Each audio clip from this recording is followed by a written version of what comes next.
Oke, halo, ketemu lagi dengan Pak DP. Ya, hari ini kita akan membahas mengenai penghitungan harga pokok penjualan. Ya, nanti kamu perhatikan penjelasannya baik-baik.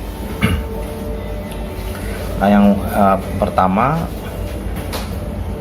ini kan mengenai perusahaan dagang ya. Nah, perusahaan dagang itu dia membeli barang dagang, ya, dibeli, kemudian nanti dijual lagi, gitu ya. Jadi nggak ada tambahan apa-apa, ya, tidak ada tambahan proses juga. Jadi hanya beli, kemudian dijual lagi, gitu ya. Oke, kali ini saya akan pakai misalnya toko gelas, ya, orang yang membeli gelas, kemudian nanti dijual lagi, ya. Anggap aja awalnya saya sudah punya, ya, gelas ini, ya. Kita udah punya sebanyak misalnya ini ya, saya udah punya sebanyak 3 gelas ini, 3 ya. Nah, 3 gelas ini ya saya sebut sebagai persediaan barang dagang awal, ya, karena memang awalnya kan ada 3 ya. Anggap aja kemudian saya membeli lagi sebanyak 4 ya. Saya beli lagi 1, ya, kemudian 2 nih, kemudian 3 ya, kemudian 4 ya. Sorry ya, ini jadi penuh sekali, 4 nih. Nah, kalau istilahnya kalau 4 ini, 4 tambahan ini saya sebut sebagai pembelian ya. Jadi persediaan barang dagang awalnya tadi ada 3, kemudian saya ada pembelian sebanyak 4 ya, berarti totalnya sebanyak 7 ya. Nah, 7 ini, jumlah 7 ini saya sebut sebagai barang tersedia untuk dijual, barang tersedia untuk dijual ya, karena kan dari sini nanti saya jual ya. Kemudian anggap aja dari 7 tadi itu saya bisa jual 2 nih misalnya ya, 2 1 2 gitu ya, saya jual. Ini ada kejual 2 ya. Berarti sekarang sisanya berapa? Iya, betul, 5 gitu ya. Jadi tadinya kan ada 3, kemudian ada beli lagi 4, kan hasilnya 7 ya. Kemudian terjual 2 ya, berarti masih ada 5 gitu ya.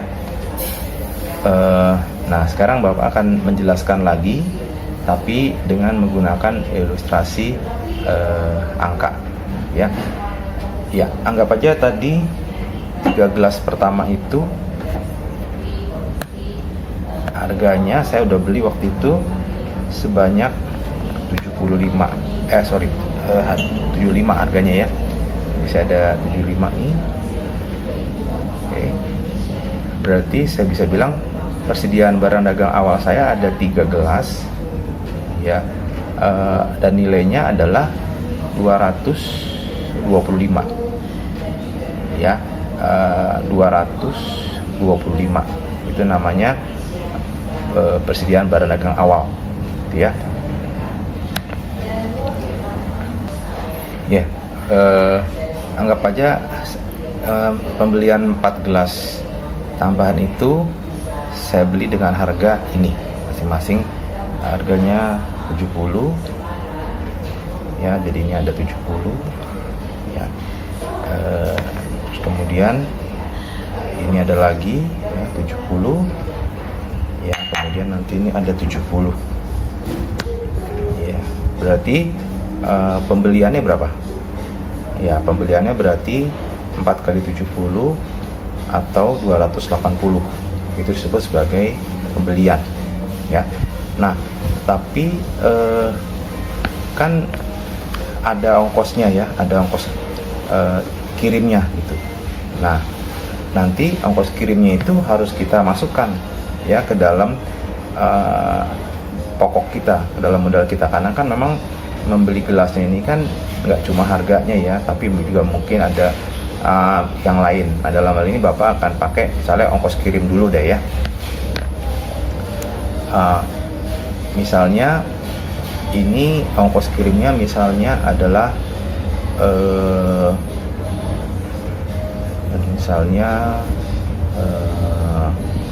20 gitu ya, ongkos kirimnya 20, kemudian ya udah tinggal kita bagi ke 4 gelas ini ya. Jadi ada ongkos angkutnya 20, kita bagi ke 4 gelas ini. Jadi masing-masing gelas kena biaya angkut berapa? 20 bagi 4 berarti 5 gitu ya. Ya, jadi seperti ini ya. Jadi nanti karena ongkos angkutnya tadi 20, kita bagi ke 4 gelas masing-masing 5 ya, berarti nanti gelas kita tuh menjadi nilainya berapa? 70 tambah 5 gitu ya. Jadi 75 gitu ya. Kita punya 4 gelas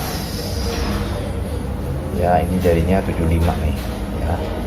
Oke, kalian masih ingat tadi di awal kita punya berapa ya? Punya 3 ya, punya 3 gelas yang harganya 75 ya. Kemudian kita ada pembelian baru sebanyak 4, oke, yang harganya sekarang menjadi 75. Berarti kalau digabung berapa menjadi? Tadi kan 225 ya, 225 ditambah sama pembelian baru ya. Pembelian baru itu sebanyak 4 ya, jadi sebanyak 300 ya. Berarti totalnya berapa? 300 ditambah 225 ya, atau menjadi 525. Nah, 525 itu kita sebut sebagai barang tersedia untuk dijual ya. Jadi tadi kalau secara jumlah kan tadi kita awalnya ada 3 ya, kemudian ditambah 4 ini, maka 7 ini barang tersedia untuk dijual, karena kan ini nanti yang akan kita jual gitu ya. Berarti ada 7 dengan nilai 525. Nah, sekarang dari 7 ini kan tadi yang kejual 2 ya. Nah, 2 ini nanti kan ini kita jual ke konsumen nih. Nah, berarti 2 ini kita sebut sebagai barang yang kita jual. Maka nanti harga pokok penjualannya ya ini ya, sebanyak 75. Karena kan yang terjual ini kan 2 gelas ya, kalau mau digabung ya jadi 150 ya. Masing-masing 75, kalau kita jual 2 ini maka nilainya menjadi 150 ya. Oke, sekarang akan Bapak ringkas lagi ya. Jadi di awal kan kita punya 3 gelas ya, 3 gelas dengan modalnya itu 75 ya, atau 225. Nah, 225 itu kita sebut sebagai persediaan barang dagang awal ya. Kemudian kita akan ada membeli 4 tambahan 4 gelas ya. Tambahan 4 gelas itu kita sebut sebagai pembelian ya. Tadi harganya kan tadi 70, maka 4 kali 70 280 ya. Tapi karena ada ongkos kirimnya juga harus kita masukkan ya ke dalam modal kita, karena kan memang itulah modal kita ya. Maka ya, jadi terhadap pembelian 4 itu berarti dengan ongkos kirimnya berarti menjadi harganya menjadi 75 ya per gelas, atau 300. Itu kita sebut sebagai pembelian. Nah, sedangkan tadi persediaan barang dagang awal 3 ya, ditambah pembelian baru 4, 7 itu kita sebut sebagai barang tersedia untuk dijual. Nah, nilainya adalah gabungan tadi ya, 525. Nah, tapi kan dari 7 itu kan mungkin belum terjual semua ya, mungkin baru terjual 2 ya, maka kita sebut sebagai 2 itu yang terjual ya. Berarti kan berapa harganya ya, 2 kali 75 150. 150 itu kita sebut sebagai harga pokok penjualan, gitu ya. Ya pasti nanti kita jualnya nggak mungkin sama dengan 75 ya, kita pasti ada keuntungan, kita bilang margin gitu ya. Nanti itu kita bahas tersendiri ya. Jadi demikianlah pembahasan Bapak mengenai penghitungan harga pokok penjualan ya. Kalian boleh lihat lagi videonya dari awal, yang masih belum jelas diputar lagi, gitu ya. Ya jangan lupa nanti di like ya, atau di subscribe di bawah ini. Oke ya, sampai bertemu di materi berikutnya. Salam.